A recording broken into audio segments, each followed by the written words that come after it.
Good day, good people.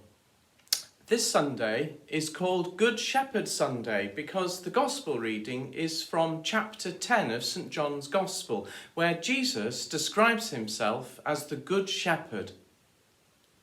This is a striking image, even for those of us brought up in cities, and even today, the words of the 23rd Psalm do not fail to comfort us. The Lord is my shepherd, I shall not want. He makes me lie down in green pastures. He leads me beside still waters.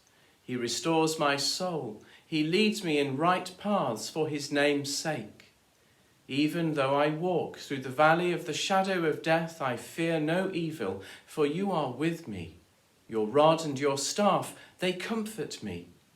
You prepare a table before me in the presence of my enemies. You anoint my head with oil. My cup overflows. Surely goodness and mercy shall follow me all the days of my life, and I shall dwell in the house of the Lord forever. The psalm describes the work of a shepherd, but since the church is the body of Christ, who is the good shepherd, I believe that the work described in the psalm is also the calling of the church. Like the shepherd, we are called to lead people to green pastures and calm waters, to be a guide and protector, even in the face of death, to encourage people in the face of the forces that oppose them, and to be a place where they are nourished and empowered, where people shall truly live. In this season of separation, there is no better expression of our longing, but also God's longing for us to share in the calling of the Good Shepherd here in High Heaton. Last week I talked about giving thanks to God and how we as a church, as a community that shares the grace of God, might find ways of helping our community and wider society to have a sense of what it means to live in an attitude of gratitude. Nature reveals to us the generosity of the Creator, to whom we want to say thank you daily, and that is the prime aspect of our calling. But nor can we ignore the fact that nature's beauty is awesome and fearful, as well as intricate and inspiring. The coronavirus itself is a product of nature, and its capacity to lay us low is increasingly well understood, reminding us that even death is part of creation. Our frailty and our mortality are elements in the cycle of life. St. Francis called death his sister, which was not so much a morbid fascination as a clear-sighted acceptance, based on his hope in the resurrection, that death was not to be feared. As well as gratitude, therefore, the Church also has, as part of its calling, to offer people a faith-shaped view of loss. Our brief is to manage grief. Reminding people of the generosity of God in creation is the first task of the Church as the Good Shepherd. The second is accompanying people through the valley of the shadow of death. This view is shared by hospice doctors, and someone recently pointed me to the work of Catherine Mannix, a local palliative physician, who has written a book called With the End in Mind. She has also produced a short talk on the BBC website called Dying is Not as Bad as You Think. If you're interested, there is a link on the Looking After Yourself blog post of our parish website.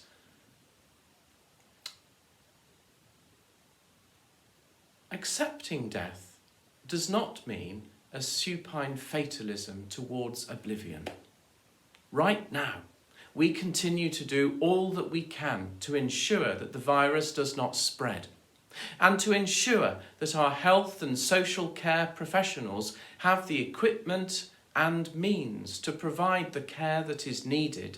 Right now, we know that in some communities there is less capacity than most of us enjoy, not only in our own city and region, but elsewhere in the country, and of course in other countries of the world, especially in sub-Saharan Africa and Southern America.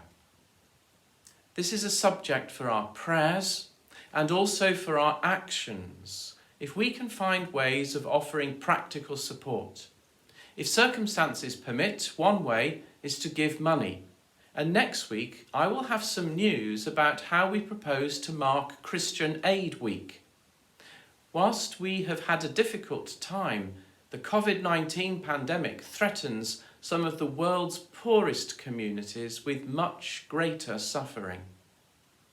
The annual house-to-house collection for Christian aid has been suspended, and even events like the Big Breakfast won't be happening.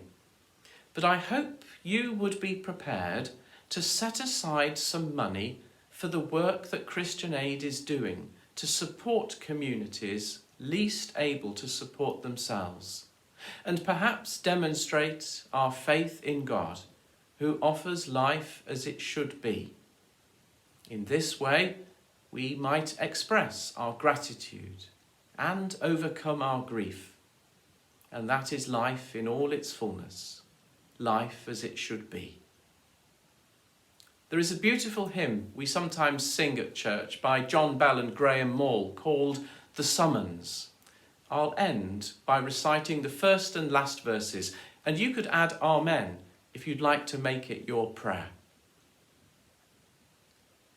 Will you come and follow me if I but call your name? Will you go where you don't know and never be the same?